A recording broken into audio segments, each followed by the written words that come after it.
우리 옆에 계신 분과 이렇게 한번 인사하겠습니다. 전쟁은 하나님께 속한 것입니다. 예. 다 하셨나요? 감사합니다. 아까 조금 졸시는 분이 계셨는데 이제 다 일어나신 것 같아요. 우리가 출애굽기를 제가 함께 보면서 새롭게 많은 것을 느끼는데, 이 출애굽기가 신기하게도 우리 신앙의 여정들을 단계적으로 혹은 주제별로 잘 정리해 놓은 꼭 교과서처럼 그렇게 우리가 이 신앙의 길에, 우리가 믿음의 길에 걸어가는 우리들에게 너무나 이 중요한 주제들을 이렇게 아주 조목조목 잘 짚어주고 있는 그런 생각이 듭니다. 그러한 면에서 한번 정리해 보면, 이제까지 드린 말씀인데, 애굽에서 이 탈출한 사건, 이 유월절 양의 피를 바르고 구원받고 탈출한 사건은 바로 이 예수님의 피로 대신 살게 된 이 대속의 원리, 그 구원의 원리를 말해주고 있었고, 홍해를 건너는 사건은 세례라고 이렇게 말씀드렸어요. 물속에 완전히 들어갔다가 나오는 사건. 그리고 광야에서 만나가 내리는 그 사건은 우리는 사람은 떡으로만 살 것이 아니요 하나님의 말씀으로 살게 된다는 것, 또 그것이 예표가 되어서 생명의 떡이신 예수님으로 살 수 있다, 이렇게 말씀드렸고, 또 이 반석에서 물이 나오는, 이 반석을 쳐서 물이 나오는 사건들은 우리 신자들은 이 예수님의 희생으로 말미암아 나오는 그 생명물을 먹고 살게 된다, 영생하는 물을 먹어야 살 수 있다, 그렇게 말씀드렸어요. 그리고 덧붙여서 그 영생하는 물은 곧 이 성령 충만함이다, 이렇게 말씀드렸습니다.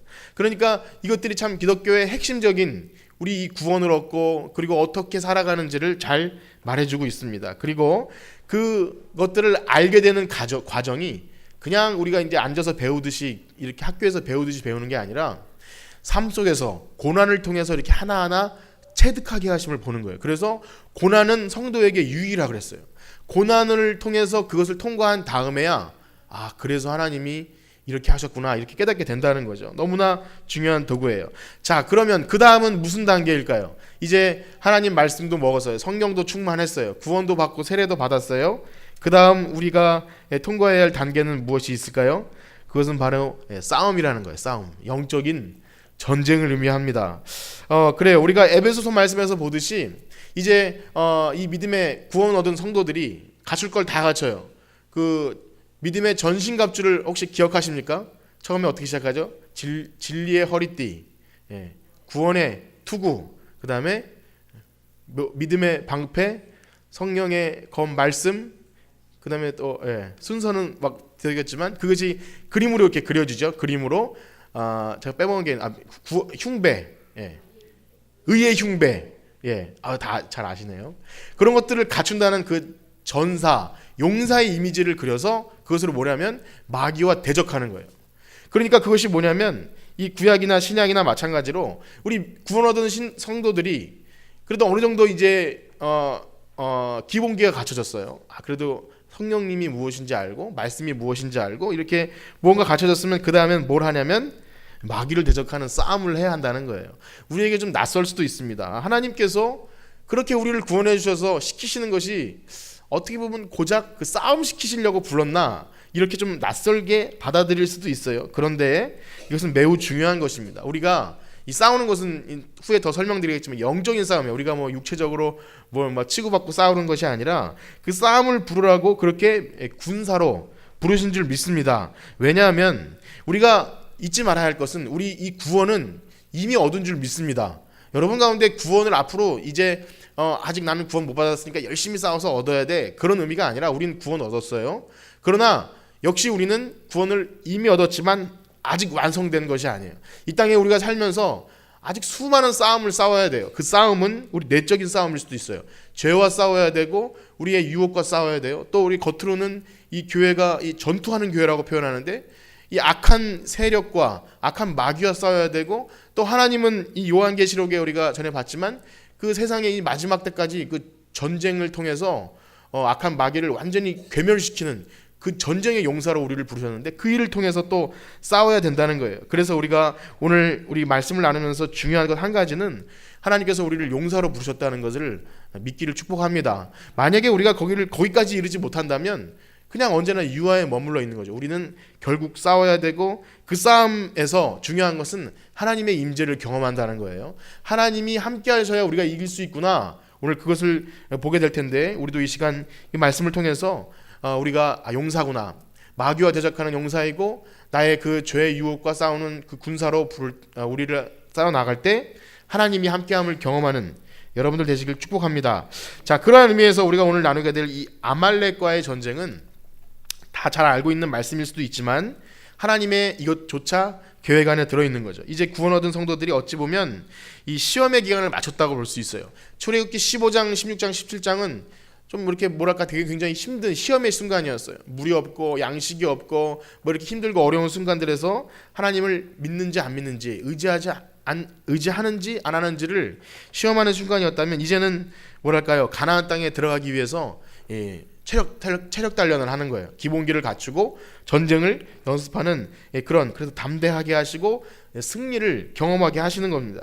사건의 대략은 이렇습니다. 이스라엘 백성이 이제 이 르비딤을 이제 이 물의 고통을 반석에서 나오는 샘물을 먹고 그래도 이제 충전이 되어서 걸어가고 있는데 뒤에서 아말렉이라는 그 족속이 이스라엘을 공격하는 사건이 일어납니다. 이 오늘 출애굽기에는 그 배경에 대해 잘 나와 있지 않지만 신명기 25장에 보면 그 배경이 잠깐 설명되고 있는데 그 부분을 한번 읽어보겠습니다. 신명기 25장 17절 18절 말씀입니다. 화면을 보면서 읽어볼게요. 시작. 너희는 애굽에서 나오는 길에 아말렉이 내게 행한 일을 기억하라. 곧 그들이 너를 길에서 만나 내가 피곤할 때 내 뒤에 떨어진 약한 자들을 쳤고 하나님을 두려워하지 아니하였느니라. 아멘. 이것만 읽으면 그 배경이 한 번에 이해가 되실 거예요.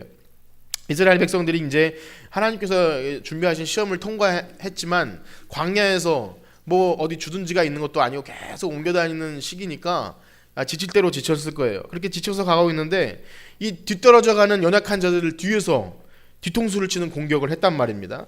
아말렉이라는 이 족속은 그 족보가 그렇습니다. 그 아말렉이 손자고 그 할아버지가 에서예요. 에서를 기억하실 겁니다. 이스라엘 민족과는 어떻게 보면 형제지만 앙숙. 원래는 에서가 장자로서의 그 축복을 받았어야 되는데 그 약간 약은 야곱 그 엄마가 협공해서 물론 에서가 하나님의 장자의 명분을 소홀히 여김도 있지만 어쨌든 약은 사람들에 의해서 장자의 명분이 빼앗기고 좀 뭐랄까 그 용사긴 하지만 들에서 이렇게 뭔가를 얻는 그런 들사람이 되어서 살았다는 것. 그래서 어떻게 보면 친척지간이지만 이스라엘 민족이 아마 미웠을 거예요. 그들이 미웠을 것인데 그 전 나라가 흉년 동안 400년 동안 어디 애굽에서 이렇게 처박혀 살다가 하나님께서 이끌어서 이렇게 움직이는 모습을 보니까 또 얄미웠을 거예요. 그래서 가서 공격하는 거예요. 자기네 또 영역을 또 빼앗진 않나? 뭐 이렇게 생각이 됩니다. 어쨌든 좀 비열하죠. 인간적으로 뒤에 가서 뒤처진 사람들을 뒤에서 막 공격하는 거예요. 근데 무엇보다 중요한 것은 지금 방금 읽은 말씀처럼 이들은 하나님을 두려워하지 않았다는 거예요. 그러니까 이 아말렉이라는 존재는 형제 나라긴 하지만 계속 이스라엘의 가식처럼 있는데 그 이유가 뭐냐면 이스라엘 민족을 미워함과 동시에 하나님을 두려워하지 않는. 그래서 우린 이 배경을 가지고 가야 됩니다. 이 아말렉은 좀 이 세상의 악한 세력을 상징하고 마귀의 세력을 상징하는 거예요. 물론 한 민족이 그렇게 평가되고 또 여기 보면 하나님이 막 그 사랑에 맞은 하나님께서 이렇게 아말렉을 막 멸하신다고 하시는 말씀을 보면 참 뭐랄까요 안타깝기도 하면서 하나님께서 심판하시고자 하는 의미가 들어있음을 알게 됩니다. 하나님이 뭐 이렇게 14절에 보면 아말렉을 없이하여 천하에서 기억도 못하게 하리라 할 정도로 그렇게 멸한다는 그런 얘기를 해주십니다. 그래서 우리 신앙의 사람들이 구약성경에서 전쟁을 보고 또 이것을 우리의 삶에 적용할 때 이 전쟁은요 이 혈과 육의 그러니까 실제로 우리가 전투에 참여해서 막 누구 사람을 때리고 죽이고 총을 쏘는 그것이 아니라 하나님을 끝까지 순종하지 않는 이 세상 그 악한 세력을 멸망시키는 그런 심판의 의미가 있음을 알아야 됩니다.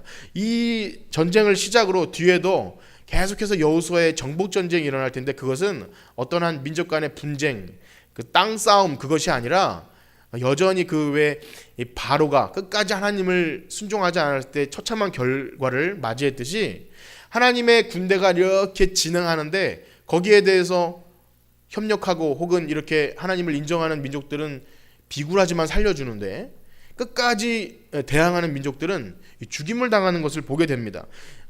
그래서 우리가 오해하지 말아야 될 것은, 그래서 오늘날도 우리는 믿지 않은 사람들에 대해서 이렇게 전투적으로 혹은 이렇게 우리가 빼앗는 그런 입장이 고수에서는 그런 입장으로 나간다는 것이 아니라, 다시 말씀드리면 영적인 의미가 있다. 하나님을 순종하지 않고 대적하는 민족들에 대해서 하나님은 심판하신다. 그것을 이스라엘 민족을 들어서 그 일을 하셨다는 거예요. 자, 그렇다면 오늘 우리가 아말렉과의 전쟁에서 발견해야 될 그 영적인 의미가 무엇이 있는지, 그 첫 번째는요, 이 모든 싸움은 이 하나님의 손에 달렸다, 그런 거예요. 하나님께서 이 싸움을 싸워주시겠다고 하는 거예요. 지금 이스라엘 백성들을 지금 말씀드린 처럼 지금 군대도 아니에요. 오합지졸이죠. 아마 전쟁에 임하면 당연히 모세도 우리가 도망가는 게 낫지 싸우면 질 줄 알았던 거예요. 그러니까 모세가 할 수 있는 일이 무엇이 있습니까? 그것을 한번 보면 중요한 의미를 알 수 있어요. 구절한 말씀을 한번 읽어보겠습니다. 17장 9절입니다. 자, 시작. 모세가 여호수아에게 이르되 우리를 위하여 사람을 택하여 나가서 아말렉과 싸우라. 내일 내가 하나님의 지팡이를 손에 잡고 산 꼭대기에. 아멘. 지금 어떤 일인지 보셨으니까 아실 거예요. 여호수아라는 사람이 등장하죠. 이제 우리가 여호수아서를 보면 알게 되겠지만 이 후계자로서 여호수아가 그때부터 이제 전쟁에 싸우게 되는데, 그것보다 더 중요한 것은 모세는 뭐 하고 있다 그럽니까? 산에 올라가서 지팡이를 잡고 기도하겠다는 거예요. 하나님께 간구를 하고 있을 테니까 넌 나가 싸워라. 이 모습을 지금 보고 있는 거예요. 물론 기도를 해야 되는 거 중요하지만 모세 스스로도 가서 내가 싸운다고 해서 이 싸움이 이겨질 거라는 생각조차 못했을 거예요. 실제로 보세요. 그 아말렉이라는 그 이름 자체가 전쟁을 좋아하는 민족의 대표 대명사예요. 전쟁을 좋아하고 호전적이라서 막 시비를 걸기도 하는 그런 민족에게 지금 이 불평이나 해대는 그 물 또 음식 그런 거나 찾고 있는 그 민족들을 싸워서 어떻게 서로 이길 수 있겠습니까? 그래서 모세는 기도하기로 작정을 하고 올라갑니다. 그래서 이런 일이 벌어집니다. 11절 말씀을 읽어보겠습니다. 11절 시작. 모세가 손을 들면 이스라엘이 이기고 손을 내리면 아말렉이 이기더니. 그렇습니다. 이 우리가 아주 유명한 사건이죠. 모세가 이제 손을 들고 하나님께 지팡이를 잡고 이제 손을 들면 그 상징은 뭐냐면 하나님의 도움을 구한다는 거예요. 기도하면서 하나님께 매달릴 때는 이스라엘 백성이 아말렉을 전세가 우세해져서 막 밀고 들어간다는 거예요. 그러다가 힘들어져서 힘드니까 손을 내려놓으면 아말렉이 또 이스라엘을 이렇게 이겨간다는 거예요. 그러니까 뭐랄까요, 어떻게 보면 멀리서 이렇게 원격 조정하듯이 그렇게 했다는 거예요. 그런데 그 내용을 잘 보면 어떤 모세의 손에서 힘이 나가는 것이 아니라 하나님께 의지할 때 이기고 하나님의 의지를 힘들어서 어쨌든 내려놨을 때 지는 그런 형국을 보여줬다는 거예요. 모세 스스로에게 어떤 능력이 없음을 보여주는 것은, 만약에 어떤 모세에게서 힘이 나갔다면 자기 손을 들 만한 그런 힘도 없는 사람이 어찌 내 손을 들면 너희가 이기고 손을 내리면 지고 이것을 할 수 있겠냐는 거예요. 그래서 그것을 말하는 것이 아니라 인간은 연약하지만 하나님께 두 손 들고 그렇게 부르짖으며 나가면 하나님이 이김을 주신다. 그것을 아주 실제적으로 보여주셨다는 거예요. 그러니까 그 말은 이렇게 보면 하나님께서 이 싸움은 하나님께서 하시니까 너희들은 하나님만 의지해라. 이것을 보여준다는 겁니다. 그래서 여러분, 하나님이 싸우시는 줄 믿습니다. 그것을 경험하게 하시는 거예요. 우리가 할 일은 우리가 힘이 많거나 부족하거나 내가 싸울 능력이 있거나 없거나 그게 중요한 게 아니라 오직 손들고 기도하는 건 줄 믿습니다. 하나님은 우리에게 그것을 요구하시는 거예요. 그런데 우리는 쉽게 이 사실을 간과합니다. 이 사실을 까먹고 살아가면서 모든 만나는 싸움, 눈에 보이는 싸움부터 비롯해서 그 이면에 어떤 영적인 싸움, 그것을 다 포함해서 이 모든 싸움은 하나님이 다 이겨놓으신 싸움인데 우리가 스스로 두려워합니다. 난 이길 수 없어. 내가 두렵고 내가 과연 이 시험을 넘길 수 있을까? 내가 두려워서 믿음이 부족해서 가끔씩 시험에 빠지긴 합니다. 마치 베드로가 예수님께서 물 위를 걸어오라고 하실 때 예수님만 보고 갔을 때는 걸어가다가 파도를 보고 이렇게 두려움이 생기니까 빠졌던 것처럼 이미 하나님께서 다 이겨놓으실 거라고 말씀해 주시고 다 이겨놓으신 싸움을 우리가 걸어가기만 하면 되는데 스스로 난 능력이 없어, 난 부족해, 그래서 이 넘어지는 것을 보게 되고 또 이 마귀의 시험에 걸려 넘어지는 것을 우리가 또 경험합니다. 그래서 여러분들에게 그렇게 축복합니다. 언제나 기도로 승리하시는 여러분들 되길 축복합니다. 주님은 다 이겨놓으셨어요. 자, 그런가 하면 이 아말렉과의 전쟁에서 이 모세가 기도를 하지 않습니까? 그 기도의 모습 속에서 또 새로운 것을 발견하는데 참 이것은 참 특별한 일이에요. 이 영적인 싸움에서 이 동역자들의 역할이 얼마나 중요한지를 보게 됩니다. 말씀드린 대로 이렇게 기도를 하는데 이제 힘드니까 손이 내려오잖아요. 이 주일학교 아이들 할 때 갑자기 그 생각이 나는데, 여러분 벌 쓸 때 손 들라고 하지 않습니까? 아이들한테 손을 들라 그러는데 굉장히 힘들잖아요. 내 팔이 어떻게 이렇게 무거운지 막 손을 이렇게 붙이다가 똑바로 안 들어 그러면 번쩍 들었다가 이렇게 막 아주 그냥 절절매죠. 자기 손 들고 있는 거 그게 어려워요. 그렇게 어려운데 뭐 하루 종일 싸워야 되는데 뭐 1시간 들고 있다가 1시간 들는 건 너무 어렵죠. 저 어릴 때 이제 기도할 때 통성 기도하면 손 들고 기도하라 그러면 그렇게 힘들더라고요.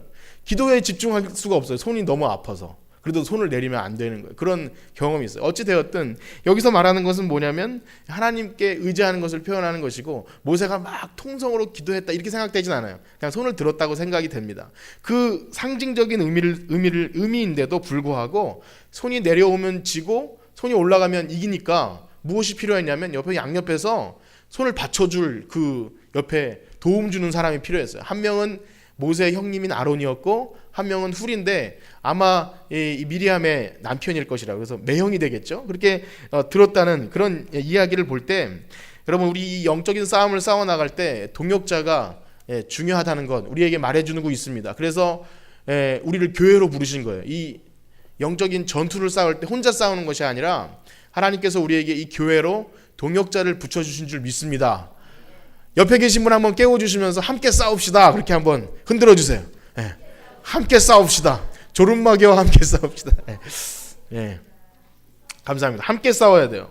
누가 뒤처지고 있으면 잡아 끌어줘야 되고, 내가 이렇게 힘이 남아 있으면 뒤에 있는 사람을 끌고, 뒤에 있는 사람 또 앞에 있는 사람 밀고 끌고 하면서 같이 가는 게 교회예요. 그것이 얼마나 중요한지 모릅니다. 여러분 우리가 가끔씩 너무나 외로울 때가 있어요. 나 혼자 이 고민을 하고 있나, 이 영적 싸움에서 나 혼자 고민하고 나는 이길 수 없을 것 같아. 그러나 정말 중요한 것은 사람도 중요하고 영적인 동역자도 중요하고, 우리가 말씀을 보면 성령님께서 탄식하시면서 간구해 주시고, 예수님도 우리의 중보자가 되셔서 우리가 이 마귀의 싸움에 지지 않도록 안절부절하면서 기도해 주시는 거예요. 그것을 생각할 때 우리는 힘이 날 수밖에 없습니다. 그래서 눈에 보이는 사람에게도 누군가에게 정말 기도해 달라고도 부탁해야 되고, 중보기도 부탁해야 되고, 자 그래서 나중에 여호수아가 알게 됩니다. 나중에 그걸 자세히 이제 외워 들리라고 하는데, 여호수아는 몰랐겠죠. 어떨 때는 우리가 이겼다가 어떨 때는 우리가 졌는데 나중에 다 이겼어요. 우리가 어떻게 전술을 잘못 사용했나? 혹은 뭐 그렇게 생각할지 모르지만 나중에 이걸 알려줘요. 야, 기도할 때 너희가 이겼고 우리가 힘들어서 기도를 멈췄을 때 진 거야. 그러니까 여기서 말은 이 중요한 의미가 하나 있는데, 그것은 뭐냐면 우린 기도 없이 살 수 없는 줄 믿습니다. 기도가 너무 중요해요. 또 밀어주는 기도도 중요해요. 우리가 신앙의 선배라면 연약한 사람들 향해서 중보하면서 기도해야죠. 누가 믿음이 연약해져 있거나 아니면 우리 자녀나 아니면 우리 구역의 식구들이 연약해져 있으면 정말 기도해 줄 수 있어야 돼요. 그것이 우리가 맡은 역할이죠. 얼마나 중요한지 모릅니다. 그것을 우리 여기서 보여주고 있는 거예요. 그래서 우리 이 신앙생활의 전쟁은 아마 계속될 것입니다. 우리 전쟁은 끊임없을 거예요. 그것이 우리 개인의 죄의 문제이기도 하고 유혹이기도 하고 우리 환경의 문제일 수도 있습니다. 눈에 보이는 상황은 아주 다양하게 펼쳐질 수 있어요. 그런데 이 주님의 일을 또 감당하면서 사탄의 역사를 경험하기도 하고, 또 말씀드린 대로 여기 광야 같은 시간을 걸어갈 수 있어요. 그런데 우리는 혼자가 아닙니다. 우리는 믿음의 동역자가 있고, 그래서 그것을 찾아야 돼요. 절대 고립되거나 나 혼자 이것을 그냥 말하면 부끄러워 뭐 이렇게 갖고 있으면 절대 안 되고, 누군가에게 기도해 주세요. 목사님 기도해 주세요. 이것이 좀 자연스러워야 돼요. 구역장님이나 우리 좀 신앙에 연주가 되는 권사님이나 권사님 기도해 주세요. 그것이 자연스러워야 돼요. 기도해. 그것이 그냥 뭐 인사가 아니라, 그러면 저도 이제 가끔씩 그런 고백들, 목사님들끼리 그런 고백, 기도해 줄게요 이렇게 얘기했다가 깜빡 잊고 있을 그런 얘기를 합니다. 그러나 그것이 인사가 아니라 정말 기도하는 거. 그래서 고민이나 어려운 얘기를 들었을 때 정말 저도 마음이 어려워짐을 느껴요. 더 기도하게 되고, 그런데 그것이 하나님께서 기도시키시는 일이구나. 옆에 계신 분에게 한번 그렇게 인사합시다. 기도 좀 해주세요. 그렇게 한번 해볼까요? 권사님 기도 좀 해주세요. 권사님은 기도해 주라고 존재하는 거예요. 여러분 누군가 나에게 기도 요청하는 분 계신가요? 여러분 중에? 그러면 다행인 거예요. 나에게 기도를 요청하는 거. 그러면은 신앙의 그래도 선배라고 생각하는 거예요. 우리 기도 요청을 받아야 돼요. 내가 만약에 교회 직분자면 누군가가 권사님 저에게 좀 기도 좀 해주세요. 어려운 일이 있어요. 이건 너무나 자연스러운 일이 되어야 돼요. 어떤 특별한 사람들만 그런 것이 아니라 서로 요청해주고 기도해주고, 혹시 부끄러운 일이라 할지라도 이게 뭐 다 100% 얘기하지 말고 뭉뚱그려서라도 얘기해서 서로 이 기도해주고 그런 관계가 되어야 합니다. 너무 중요한 거예요. 그래서 그것이 정말 동역자가 되는 거죠. 하나님 나라 같이 가는 동역자가 서로 기도로 이끌어주는 거 너무 중요합니다. 자, 마지막으로요, 하나님은 이 전쟁을 마치고 중요한 한 가지를 말씀해 주시는데 14절 말씀을 한번 읽어보겠습니다. 17장 14절입니다. 시작. 여호와께서 모세에게 이르시되 이것을 책에 기록하여 기념하게 하고 여호수아의 귀에 외어 들리라. 내가 아말렉 없이 하여 천하에서 기억도 못하게 하리라. 아멘. 말씀드린 대로 여호수아가 등장하죠. 여호수아는 이제 모세 다음에 이스라엘 백성을 가나안 땅에 들어가서 이제 인도하게 될 그런 용사입니다. 그래서 그런 부분이 암시되기도 하죠. 이제 여호수아가 등장하겠구나. 그런데 더 중요한 것은 뭐냐면 이 믿음의 선배들이 걸어갔던 그 싸움을 싸웠던 그 전능하신 하나님의 역사가 그냥 우리들이 잘해서 이긴 거야, 이것이 아니라 하나님께 간구해서 이겼다라는 것을 여호수아의 귀에 외울 정도로 그렇게 꼭 까먹지 말도록 들려지게 하라는 거예요. 다음 세대를 이끌 지도자, 다음 세대에게 신앙의 선배들이 싸웠던 그 발자취가 우리가 이렇게 아름답게 예배 드릴 수 있고, 우리가 이렇게 한국 교회와 또 우리 이 성촌 교회와 이런 것들을 이렇게 할 수 있는 이유는 하나님이 하신 거야. 이것을 분명히 말해주라고 하는 거예요. 우리 가정이 또 우리가 이렇게 잘 살 수 있는 것, 이것을 까먹게 되면 방법을 잃어버리는 거야. 우리가 잘해서, 인간적으로 잘해서 이겼구나, 그렇게밖에 안 되는 거예요. 그러나 여기서 말씀해 주시는 것은 뭐냐면 이 신앙의 발걸음들, 우리가 만약에 신앙의 선배라면, 혹은 앞으로 자녀를 키워야 한다면, 어떤 누구를 전도해서 믿음의 후배들이 있다면 그들에게 뭘 전달해 줘야 되냐면, 우리가 앞으로 싸움을 싸울 텐데, 그리고 우리가 무슨 승리한 일이 있는데 이것에 대한 분명한 원인, 분석, 이건 하나님이 하신 거야, 전달해 줄 수 있는 여러분들 되시길 축복합니다. 그래서 우리가 신앙의 이 믿음의 선한 싸움을 위해서 우린 비겁하게 물러나서는 안 돼요. 왜냐하면 우리는 승전하는 어떤 방금 이 전재웅 사님이 광고할 때 벌써 6번 기적을 통해서 이제 연주회를 한다 그랬는데, 그것을 잘 기록했으면 좋겠어요. 어떻게 그런 기적이 일어나는지를 잘 원인을 분석해야 돼요. 하나님께서 어떻게 개입하셨는지를. 제가 이 말씀을 드리는 이유는 우리는 누구도 이 싸움을 대충 넘어가서는 안 돼요. 정말 기도로 맞짱을 떠야 돼요. 정말 이 무슨 문제에 있어서 비겁하게 뒤로 물러가 있거나 대충 넘어간다면 우리는 하나님의 역사를 경험할 수가 없어요. 하나님께서 우리에게 싸움할 거리를 주신다면, 자, 다시 한번 분명히 말씀드립니다. 이 싸움은 우리가 인간적으로 누구와 막 대적해서 싸우는 것이 아니라 우리가 찾아오는 시험 있지 않습니까? 우리의 내적인 유혹과 죄의 유혹, 또 우리 교회가 영적으로 풀어야 될 어떤 시험거리들이 있을 때 그것을 그냥 대충 얼버무리고 넘어가는 것이 아니라 정말 하나님께 매달려서 했더니 하나님이 해결해 주셨더라, 이런 것들이 기록으로 남아야 돼요. 우리의 기억 속에. 또 우리가 실제로 우리 교회 역사를 쓰지는 않지만 누군가에게 이 얘기를 꼭 해줘야 돼요. 이렇게 우리가 이길 수 있었던 것, 교회의 어려움, 혹은 어떤 누군가의 그 시험거리 어려움들이 기도로 이겨졌다. 특별히 더 강조해서 말씀드린다면, 우리가 이 싸워야 될 어떤 이 대상 중에서 중요한 것은 이 영적으로 이 세상에 타락한 문화 있지 않습니까?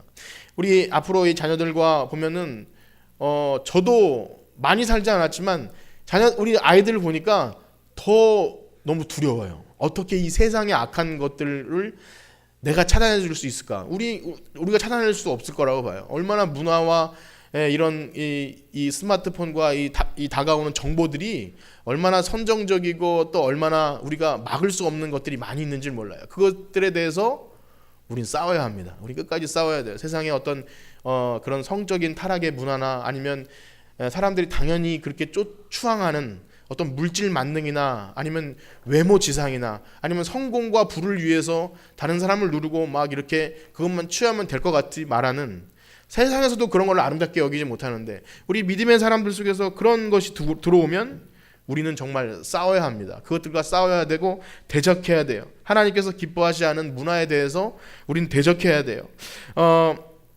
우리 믿는 사람들에 대해서 우리는 많이 열려 있어요. 우리는 많이 열려 있고, 그래도 그렇게 고리타분한 사람은 없습니다. 우리가 믿는 사람이 고리타분한 소리를 들을 필요도 없고 우리가 그렇게 닫혀 있는 사람은 많이 없어요. 그럼에도 불구하고 우리가 보수적이어야 한다면, 우리 믿음의 사람들이 보수적이어야 할 이유가 있다면 그것은 이 악한 문화들과 대적하기 위함인 줄 믿습니다. 그래서 저 사람 뭐 믿는 사람인데 너무 뭐 딱딱해 혹은 뭐 이렇게 너무 고리타분해 이런 소리 꼭 들을 필요는 없지만, 정말 말씀드린 대로 그런 것이 정말 보수적이어야 돼요. 뭐 앞서가는 문화에서는 이 인권을 존중하고, 그래서 다양성, 그리고 뭐 동성애, 사람들이 많이 말하고 있는 인권, 뭐 아주 소수, 그런 것 좋습니다. 너무 평화롭고 정의로운데, 그러나 하나님께서 기뻐하지 않는 부분에 대해서도 막 타협하게 되면 선이 없어져 버리는 거예요. 정말 하나님께서 세우신 법칙들은 보수적으로 지켜야 돼요. 우리가 그것을 정말 잘 알아야 합니다. 그래서 자녀들을 키울 때 저는 두려운 것이, 우리 자녀가 다른 애들이 다 따라가는 문화에 뒤떨어지지 않으려고, 혹시 왕따가 되진 않나, 혹은 내가 이런 것을 자녀에게 채워주지 않으면 세상 많은 그 아이들과 이 비교해서 뒤처지지 않나, 그러면 그런 두려움 갖지 마시고 정말 말씀대로 키우길 축복합니다. 그래서 필요한 것은 더 기도해야 되는 거예요. 우리가 분별력 갖지 못하면 그 엄마들은 요즘에 그 카카오톡이라고 해가지고 서로 이렇게 정보를 공유하고, 그래서 앞서가는 아이를 만들기 위해 공유하는데, 그거 보고 있으면 아마 괜히 우리가 열등의식 느끼고, 나는 이렇게 앞서가지 못하나 이런 생각 가질 수도 있어요. 물론 우리가 최선을 다해서 기도하고 해줄 수 있는 건 해줘야겠지만, 정말 두렵고 떨리는 마음으로 경계해야 될 것은 이 세상의 악한 문화, 그것이 얼마나 우리 아이들을 이 믿음 안에 자라기가 어렵게 만드는지 모릅니다. 정말 기도하는 부모님 되시길 축복합니다. 정말 그렇게 영적으로 깨어있지 못하면 이 세상의 악한 마귀는 우는 사자처럼 이 선택받은 믿는 자들까지도 사와 삼키려고 다가오는데, 우리가 이 싸움을 싸우기 위해 정말 깨어 있어야 돼요. 그런데 우리가 이 싸움은 싸우지 않고 가끔씩 그런 생각이 듭니다. 최근에 왜 아주 좀 우습지만 서울시청 앞에 십자가를 들고 마귀들과 싸울 줄을 부르면서 나왔던 그 기독교인들이 있었는데, 그 뭐 우리가 정치적으로 이용당하는 거잖아요. 그런 싸움.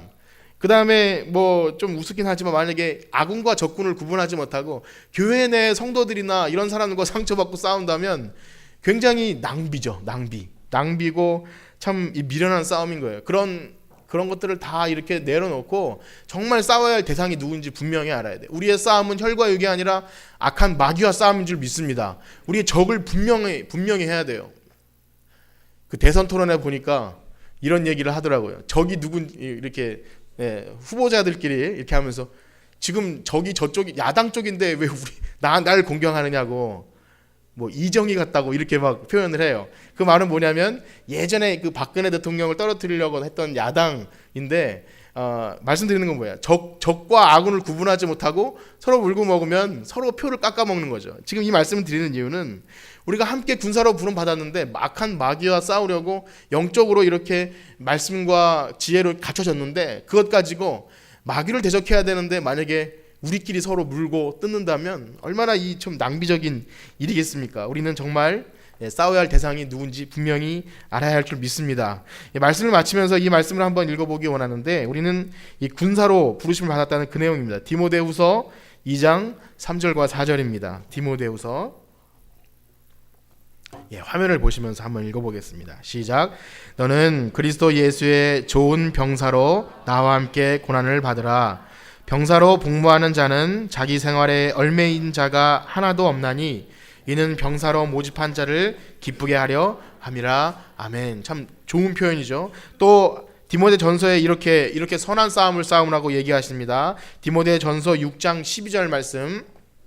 자, 시작. 믿음의 선한 싸움을 싸우라. 영생을 취하라. 이를 위하여 내가 부르심을 받았고 많은 증인 앞에서 선한 증언을 하였노라. 아멘. 믿음의 선한 싸움을 싸워야 합니다. 우리는 구원받은 성도임과 동시에 하나님의 군사로 부름받은 줄 믿습니다. 그래서 우리는 교회는 전투하는 교회예요. 우리 교회는 이제 평안하여서 든든히 잘 먹고 잘 사는 일을 위해 부름받은 게 아니라, 말씀이 채워지고 그래서 성령이 충만해지고 신앙의 믿음의 지식들이 가득 채워졌다면 그것 가지고 싸워야 돼요. 영적인 전투를 해야 합니다. 말씀드린 대로 여기 지금 디모데후서 말씀대로 우리 생활에 얽매이거나 쓸데없는 일에 시간을 낭비하면서 우리가 싸워야 할 전쟁을 못 싸우는, 그래서는 안 되고 하나님이 기뻐하시는 그러한 싸움을 싸우기 원합니다. 특별히 적을 잘못 골라서 우리 안에 어떤 분쟁이나 이런 것에 우리의 에너지를 낭비해서는 안 될 것이고, 교회에서는요 전투하지 않는 방관자는 존재하지 않습니다. 교회에서는 그런 사람은 없다고 봐야 돼요. 그런 사람이 있다면 그것은 뭔가 잘못된 거예요. 나는 교회에 열심히 예배 드리겠지만 그런 전투엔 참여하지 않겠어요. 그런 사람은 존재하지 않아요. 그런 사람은 어떻게 보면 이 싸움을 싸우지 않겠다고 포기한 사람은 구원받지 못한 사람이나 마찬가지예요. 왜냐하면 서두에 말씀드린 대로 구원받은 사람은 날마다 그 구원을 이루어가기 위해서 날마다 전투하는 거예요. 그 구원이 끝까지 이루어지기 위해서 앞에 것을 잡으려고 쫓아가야 되는데, 히브리서 말씀 보면 죄와 피 흘리기까지 싸우라 그래요. 구원받은 성도임에도 불구하고 우리를 넘어뜨리려고 하는 죄와 그 다음에 우리를 유혹하는 것, 세상의 악한 것들과 대적해서 싸워서 승리하는 여러분들 되시기를 축복합니다. 특별히 우리 믿음의 동력자들이 있으니까 걱정하지 마시고 함께 서로 위로하고 격려해 주시면서 이 싸움을 싸워야 할 줄 믿습니다. 우리 마치면서 아까 불렀던 찬양, 세상의 유혹 시험이 내게 몰려올 때에 나의 힘으로 그것들을 모두 이길 수 없네. 주를 찬양, 손을 들고 찬양, 전쟁은 나에게 속한 것 아니니. 주를 찬양, 손을 들고 찬양, 전쟁은 하나님께 속한 것이니. 우리 함께 이 찬양